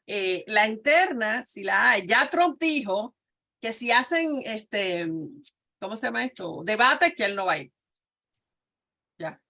Ya lo dijo. Les iba a comentar, no sé si están siguiendo las noticias de la nueva acusación que Trump está en juicio esta semana. ¿Lo vieron? Sí. Ok, pero esto es por un caso que creo que está difícil que le encuentren culpable un jurado, porque esta mujer, que es una escritora, una periodista, creo que es ella, ella dice que él la violó en el vestidor de una tienda en los años 90, pero ella no sabe en qué año fue, no se acuerda. Yo, coño, por lo menos el año. Está bien que no te acuerdes el mes y el día. Yo me acordaría del mes y el día para siempre, pero ella no se acuerda. Entonces ya yo veo, el jurado va a empezar a decir, ¿qué? ¿Cómo que no te acuerdas? ¿No? Tiene eso, ella dice que ella estaba con él y él le dijo que ella trabajaba en esas tiendas, parece, y él quería comprar ropa interior de mujer, lingerie, ¿no? Lingerie. Y ella lo llevó a la sección de lingerie y ella dijo que ella estaba flirteando con él. Ella lo dice, que no es razón para que te violen, pero en realidad un jurado, hay que ver cómo el jurado lo va a interpretar, ¿no? Lo dice que ella flirteó con él y cuando entraron él le dice, debe ser una cabecita estúpida que tenía en esa época, porque ella dice que él le dijo, pero pruébatelo para ver cómo queda el lingerie. Y ella entró al vestidor a probárselo, para enseñarle. ¿What? O sea, es como que... Y entonces, cuando ella se estaba cambiando de ropa, y él entró y la violó. Entonces, es como que... Ay, pero capaz que, no sé, vamos a ver qué pasa, pero el jurado es mayoría hombres, más hombres que mujeres, lo cual es bueno para ella porque uno pensaría que no, pero estaba leyendo un artículo que las mujeres somos más duras con las otras mujeres que los hombres, así que por tanto le beneficia a ella ese jurado de mayoría de hombres. No sé. No sé, pero el caso es como que ahora, o sea, ella dice que todos esos años, ella sale con el cuento cuando él se hace candidato. En el 2016, cuando él se proclama candidato ahí es que ella sale a contar su historia. Es la segunda vez que ella lo va a la tribunal en contra de él. La primera vez el caso quedó en nada y entonces ella está yendo ahora otra vez contra él porque aprobaron una ley en Nueva York de que no hay restricción del tiempo que pase, no hay límite de tiempo para... no prescribe el delito. Ligia, una pregunta, después de todo lo que acaba de contar que supuestamente dijo ella. Ajá. Si Trump llega a decir, sí, yo tuve relaciones con ella porque ella me invitó, ahí se le desmorona todo el argumento de ella. Pero él porque es la palabra de uno contra el otro. Claro, pero él es tan bruto que él ha dicho que no, que eso nunca pasó. Y como es Trump, él tiene que ofender. Y él dijo, ella no es mi tipo. Ligia, perdón que me meta, ¿no? Pensando muy mal al estilo de... ¿Dijo así? ¿Ah? ¿Cómo tú dices? Me suena como un mecanismo bastante retorcido de marketing para visibilidad de Trump. Puede ser, pero puede ser también. Ella dice que le suena. Eso puede ser. Ella dice que ella se inspiró para venir y salir con su cuento ahora porque el Me Too, por el movimiento del Me Too, cuando todo el mundo estaba, ¿verdad? Acusando. Pero ella dice, ella también es un poquito extrema, porque ella dice que ella nunca ha podido volver a tener sexo con nadie desde entonces. Yo una pregunta, ¿ella tiene un abogado defensor? Pregunto. Sí, ella está con la fiscalía, la que acusa. Ella está con el lado acusador. Él es el que tiene el abogado defensor. Sí. Él tiene un abogado ahí que yo nunca había oído, pero parece que tiene que ser un abogado caro, obvio. Así que sabrá Dios. Pero es un caso que de pronto está... Pero fíjese que casi nadie le ha prestado atención. No ha salido casi en la prensa. ¿Y ella es periodista de dónde? En Estados Unidos. Ella tenía una columna. Ella tenía una columna, ahora me acordé. Ella tenía una columna en el periódico que daba consejos sobre decoración, sobre tu vida, sobre consejos sobre todo. Y él, por eso le dijo, tú eres la que da los consejos. Entonces, pues dame consejos de cómo conseguir una lingerie para una dama. Claro, recuerden, Trump en los 90 se veía mejor que ahora, ¿eh? O sea, menos mal, digamos, se veía menos mal que ahora. Yo creo que todos nos veíamos mejor en los 90 que ahora. Sí, no, yo no, porque en los 90 no. Pero Ligia. ¿Qué pasa con la acusación? ¿Qué pasa con la acusación en cuanto a que, de acuerdo a algunas investigaciones, Trump fue el promotor del ataque al Capitolio? Bueno, eso se basa en las palabras que él dijo en el discurso que él dio antes de que el grupo que estaba ahí se empezara a mover hacia el Capitolio. Porque él les dice, hay que luchar, porque él está parte de la premisa de que le han robado las elecciones, ¿no? Esa es la premisa. Entonces él les dice, si no luchamos hasta lo último, nos vamos a quedar, no vamos a tener país, nos vamos a quedar sin un país. Y les dice, vayan al Capitolio. Yo voy con ustedes. ¿Okay? Y lo que dicen los del servicio secreto es que él quería ir con la gente, pero el servicio secreto se lo impidió porque no había manera de mantener su seguridad en ese revolú de gente, ¿no? Seguro. Entonces él, en contra de su voluntad, se lo llevan, pero que él sí quería ir. Ahora, él lo que les dice es vayan, protesten. Él nunca les dijo entren al Capitolio, rompan el Capitolio, nada de eso dijo. O sea que hay que probar que él quería decir que hicieran lo que hicieron cuando en realidad las palabras no lo dicen de esa manera. Es muy difícil. Y lo que leí que decía un abogado es que tú tienes que probar lo que él tenía en su cabeza en ese momento en que lo dijo. Y eso es muy difícil de probar, especialmente en un tipo como Trump. Entender qué tenía Trump en la cabeza. Sí, yo creo que eso es como un laberinto, entrar por ahí. Así que ese es otro caso, pero es difícil por esa razón. Cierto que él se tardó en reaccionar. Cuando ya entran al Congreso y él no reacciona y pasan horas, ¿no? Hasta que él finalmente dice algo y cuando habló, yo me acuerdo porque yo lo escuché según pasaba y él dijo váyanse a sus casas. Él dijo ya váyanse a sus casas, dijo lo correcto, ¿no? Pero ya era un poco tarde para decirlo. Así que habría que entender que él quería decirles que hicieran lo que en realidad hicieron y no hay manera de probarlo. Yo creo yo, pero capaz que sí capaz que con conversaciones privadas que él haya hecho, alguien que quiera declarar lo que él dijo en privado mientras estaba pasando, ahí puede ser. Si texteó algo que no sabemos, no sé. Por ahí hay que conseguir alguna escucha telefónica como cuando, ¿cómo era que se llamaba? Con Nixon. Seguro. Uh-huh. Alguna escucha telefónica algún teléfono tiene que haber sonado ahí. Famoso Watergate. Hay que ver si consiguen gente que esté dispuesta a declarar también, porque eso es cortarse las piernas, ¿no? Seguro. Y con los que haya hablado son amigos de él, ¿no? Pero hay amigos que se desamigan también, ¿no? Con un tipo como Trump pasó con mucho. ¿Cuánta gente pasó por su administración? ¿Cuántas veces tuvo que cambiar a los funcionarios porque se le iban, porque los ofendía y se le iban, ¿no? Entonces, capaz que encuentran alguno que diga, no, él a mí me dijo, yo, bueno, ahí es otro cuento, ¿no?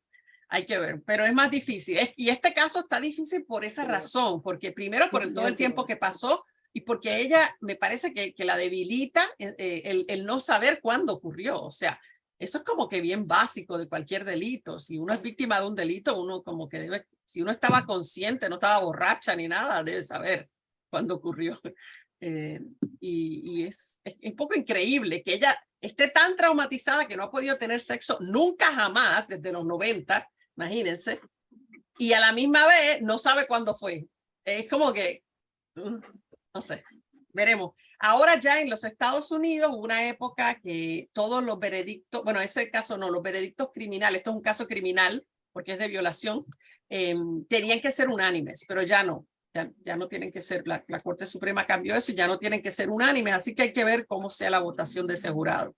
Esos son los problemas de los juicios por jurado. Hablábamos el semestre pasado mucho de eso. Son personas comunes y corrientes, ¿no? Que hay que ver cómo ellos interpretan toda esa información. No es lo mismo cuando son jueces los que juzgan, porque los jueces conocen el derecho, saben las definiciones que el derecho asigna a cada cosa. Las personas van por sentimientos, por emociones, entra todo eso también. Y no se sabe, capaz que le creen y le toman pena. Va a durar una semana, o sea, este juicio creo que termina ya la semana que viene, es un juicio corto y bueno, han puesto varias amigas diciendo que ella les contó que estaba traumatizada, que tacatá. No sé, veremos a ver, pero nada, ya veremos. Eso me extraña que acá no han dicho ni pío de eso en las noticias. Yo a veces veo muchas cosas, ¿verdad? No, en la radio lo pasaron. Ah, sí. Ah, ok. Yo lo escuché en El Espectador y en Sarandí. En las dos radios hablaron de ese tema. Ok. Porque pasa, a mí yo a veces quiero pasarles cosas, pero están en inglés y yo me da más pereza de, o sea, ponerlo a traducir y entonces tengo que, a veces ustedes me preguntan, ¿por qué pongo esto y no otras cosas que les pongo a veces? Bueno, porque la conseguí en español. Es lo que encuentro. Ok. Sí, me da pereza, sí, pero nada, estaremos pendientes. Le voy a poner ahora la que le dije, la noticia esa baja nota. Baja nota quiere decir otra cosa ya. En mi país, baja nota no es bajar la nota de la clase. Acá nota quiere decir algo más que clase, ¿o no? No. Nota es cuando estás medio borrachito o cuando estás drogado, tienes una nota. Así se dice. Agarró una nota. Es una calificación. No, es una descripción de un estado mental. Feliz, un estado feliz, cuando uno está feliz porque usó drogas o está medio borracho. Eufórico. Entonces, no, ni tanto, eso es demasiado, es una mega nota, no, una nota. Entonces, si yo digo algo que es un baja nota, se dice baja nota quiere decir que es triste o que es negativo, que te va a bajar la nota, te trae de vuelta. Después que estabas allá arriba, estás feliz, te traigo de vuelta. Y así le voy a mandar una noticia baja nota de Estados Unidos ahora. Bueno, nada, que estén bien, disfruten el fin de largo. Buen fin de semana para todos. Graciela anda feliz paseando. 1 de mayo y feliz 1 de mayo para todos.